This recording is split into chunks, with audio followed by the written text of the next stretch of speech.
సమాజం బాగుండాలన్నా, దీపవృక్షం వెలుగుతూ ఉండాలన్నా, కుటుంబాలు వెలుగుతూ ఉండాలన్నా, సేవ దేవుని మందిరంలో దీపం వెలుగుతూ ఉండాలన్నా, దైవజనుడు విశ్వాసి మనస్సు కలిసి పని చేసినప్పుడే.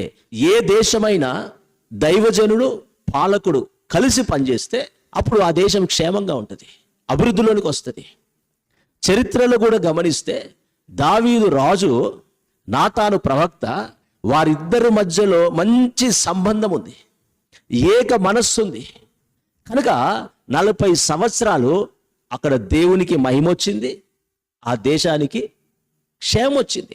శత్రువులు రాలేకపోయారు దావీదు కాలంలో, అది క్షేమంగా నడిచింది. ఒక విశ్వాసి, ఒక యాజకుడు ఎలా ఉండాలంటే, దైవ క్రమములో ఒకవేళ దైవజనుడు తప్పుని గద్దించిన పాపాన్ని గద్దిస్తాడు కానీ వ్యక్తిని కాదు.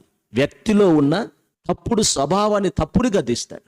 ఆహా, నన్ను కాదు సేవకుడు గద్దించింది, నాలో ఉన్న తప్పుని అని దావీదు వలె అనుకుంటే, దావీదు నాతాను ఎలా స్నేహంగా ఉన్నారో, ఆ మంచి మనస్సుతో వారు పనిచేస్తే దేశం ఎలా క్షేమంగా ఉందో అలాగనే కుటుంబాలు, పరిచర్య క్షేమంగా ఉండునుగాక.